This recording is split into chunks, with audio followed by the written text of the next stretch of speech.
السلام علیکم ورحمۃ اللہ وبرکاتہ۔ الحمد للہ رب العالمین والصلاة والسلام علی خیر خلقہ محمد وعلی آلہ وصحبہ اجمعین۔ آج موقع ایسا تو نہیں ہے کہ زیادہ باتیں کی جائیں، ہمارے پاس وقت کم ہے اور بہت ساری باتیں موضوع کے متعلق ہو چکی ہیں۔ ایک دو باتیں آپ کے سامنے رکھنی ہیں۔ ایک بات جو میں ہمیشہ کہتا رہتا ہوں کہ دینی اور دعوتی جتنی بھی سرگرمیاں ہمارے سماج سوسائٹی میں ہوتی ہیں، میری نظر میں سب سے زیادہ اہمیت مکاتب کی ہے۔ یہ جب تک ہم سمجھیں گے نہیں، جب تک ہم سماج کے فساد کو، چاہے عقیدے کا فساد ہو، منہج کا فساد ہو، چاہے عبادات میں غلطیاں ہوں، چاہے اخلاقی انارکی کا مسئلہ ہو، جو بھی مسائل ہیں ہم ان کو ختم نہیں کر سکتے جب تک ہم مکاتب کو اہمیت نہیں دیں گے۔ اللہ کے رسول صلی اللہ علیہ وسلم نے ارشاد فرمایا کہ اللہ تبارک و تعالی جب کسی انسان کو، کسی مسلمان کو زیر سرپرستی کچھ بچے دیتا ہے، کچھ لوگ دیتا ہے، اور انسان ان کی تربیت نہیں کرتا، ان کے ساتھ خیر خواہی نہیں کرتا، اور بچوں کے ساتھ، یہ والدین کو ہمیشہ ذہن میں یہ بات رہنی چاہیے، بچوں کے ساتھ سب سے بڑی خیر خواہی، ان سے محبت کے اظہار کا سب سے بڑا ذریعہ یہ ہے کہ آپ ان کی دینی تربیت کریں، آپ انہیں آخرت کے لیے تیار کریں۔ مرنے کے بعد جو مرحلہ پیش آنے والا ہے، میرا بچہ اس کے لیے کتنا تیار ہے۔ زیادہ تفصیلات کا وقت نہیں ہے، لیکن ہم سب جانتے ہیں کہ بچہ لخت جگر ہے، نور نظر ہے۔ ہم دنیا میں اپنی آنکھوں کے سامنے اسے جہنم میں، یعنی دنیا کی آگ میں جلتا ہوا نہیں دیکھ سکتے۔ جب ہم اپنے بچے کو دنیا کی کسی آگ میں جلتا ہوا نہیں دیکھ سکتے تو آخرت کی آگ میں جلتا ہوا کیسے دیکھیں گے؟ یہ ذہن میں رہے۔ اس کے لیے کرنا کیا ہے، اسی پر بات ختم کروں گا۔ کرنا کیا ہے، یہ صرف لفظی باتیں نہ رہیں، ہمیں اپنے بچوں کی دینی تعلیم پر توجہ دینی ہے۔ بچہ مکتب گیا کہ نہیں گیا، ماں باپ کی ذمہ داری ہے۔ کتنے دنوں جاتا ہے، کب نہیں جاتا، پھر وہاں جاتا ہے تو کیا پڑھتا ہے۔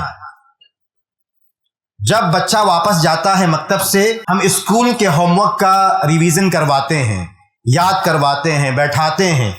کیا مکتب کے ہوم ورک کا، مکتب میں جو چیزیں پڑھائی جاتی ہیں، ہم والدین کیا اس کو بھی دیکھتے ہیں، اس کا بھی مراجعہ کرواتے ہیں، اسے بھی یاد کرانے کی کوشش کرتے ہیں؟ کیا بچوں سے سوالات ہوتے ہیں کہ آج انہوں نے مکتب میں کیا پڑھا، کیا حاصل کیا؟ اگر کرتے ہیں تب تو اچھی بات ہے کہ توجہ ہے، نہیں کرتے ہیں، ہمیں کوئی احساس نہیں ہے کہ بچہ گیا نہیں گیا، اس نے کیا پڑھا، سال بھر کیا حاصل کیا، ہمیں کوئی پرواہ نہیں ہے، اس کا مطلب یہ کہ ہم دینی تربیت کو، تعلیم کو اہمیت نہیں دے رہے ہیں۔ اس کا مطلب یہ ہے کہ ہم آخرت کو اہمیت نہیں دے رہے ہیں۔ اس کا مطلب یہ ہے کہ ہم بچے سے محبت نہیں کر رہے ہیں، ہماری محبت جھوٹی ہے، لفاظی ہے وہ صرف۔ تو اس لیے اس پر توجہ دینے کی ضرورت ہے۔ اس میں ایک بات اور جوڑ لیجئے کہ یہ شکوہ ہے تو کروں گا میں، شکوہ یہ ہے کہ ہم دنیاوی تعلیم کے لیے اچھا خاصا خرچ کرتے ہیں، لیکن دینی تعلیم کے لیے صرف یہیں کا مسئلہ نہیں ہے، یا کوئی خاص کسی جگہ کی بات نہیں ہے۔ عام طور پر یہ لوگوں کا مشاہدہ ہے کہ دنیاوی تعلیم کے لیے ہم سب لوگ اچھا خاصا خرچہ کرتے ہیں، لیکن جب دینی مکتب کے لیے فیس دینے کی بات آتی ہے تو 200 روپیہ 300 روپیہ بھی لوگوں کو بھاری لگتا ہے، گراں بار لگتا ہے۔ یہ رویہ بدلنے کی ضرورت ہے اصل میں۔ اگر ہم مکاتب کو مضبوط نہیں کریں گے، بات ختم کرتا ہوں، لیکن مکاتب کو مضبوط نہیں کریں گے تو ہمارے بچوں کا ایمان محفوظ نہیں رہے گا، ان کی دینی تربیت نہیں ہو پائے گی، کیونکہ راستہ ہمارے پاس یہی ہے۔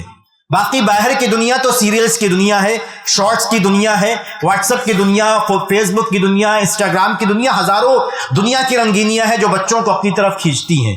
ہمارے پاس یہی موقع ہوتا ہے مکتب، اس کو کتنا مضبوط کیا جائے۔ اساتذہ کی طرف سے اور خاص طور سے والدین کی طرف سے ہمیں اس کو سمجھنا چاہیے۔ دو اور چھوٹی سی بات کہہ کے بات ختم. دوسری بات یہ کہنی ہے کہ نبی نے فرمایا صلی اللہ علیہ وسلم کہ جو لوگوں کا شکریہ نہیں ادا کرتا وہ اللہ تعالیٰ کا بھی شکر گزار نہیں ہو سکتا.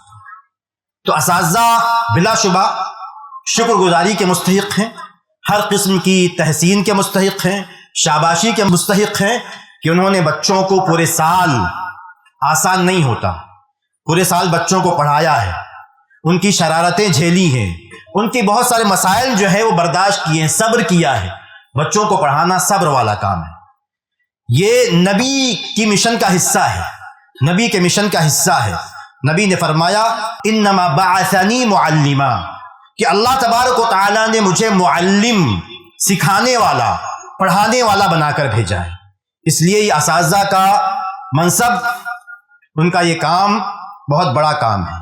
اس لیے ہر اعتبار سے اساتذہ کی تحسین ہونی چاہیے، ان کی حوصلہ افزائی ہونی چاہیے. والدین کی ذمہ داری ہوتی کہ بھی اساتذہ سے آ کے ملیں، انہیں حوصلہ دیں.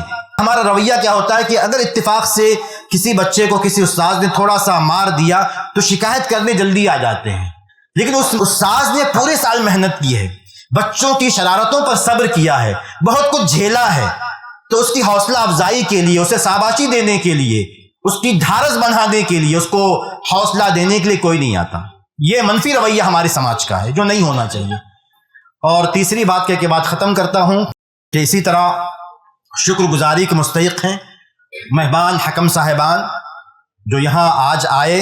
انہوں نے طلبہ کی سرگرمیوں کو دیکھا، سنا، اور نبی کی حدیث ہے، میں اس کام کو بہت مشکل کام سمجھتا ہوں. نبی کی حدیث ہے، نبی نے فرمایا صلی اللہ علیہ وسلم کہ من جعل حکما بین اثنین فقد ذبح بغیر سکین او کما قال صلی اللہ علیہ وسلم، کہ جو انسان دو لوگوں کے درمیان فیصلہ کرنے والا بنایا گیا گویا کہ وہ بغیر چھری کے ذبح کر دیا گیا. تو کسی چھوٹا مسئلہ ہو یا بڑا، حکم بننا، 4 10 20 50 بچوں میں چننا کہ سب سے اچھا پرفارمنس کس نے دیا ہے، یہ بہت مشکل کام ہے، حقیقت میں بہت مشکل کام ہے. اس لیے بلا شبہ حوصلہ افزائی کے ہماری طرف سے تحسین کے مستحق ہیں وہ حکم صاحبان جنہوں نے اپنا قیمتی وقت، اپنی صلاحیتیں، محنتیں یہاں لگائیں تاکہ ہمارے بچوں کو پرکھ سکیں، جانچ سکیں.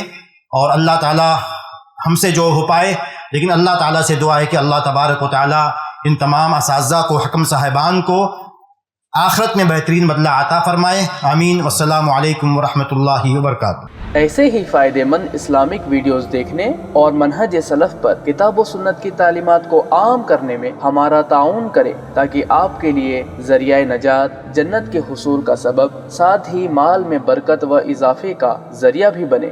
آمین. جزاک اللہ خیرن.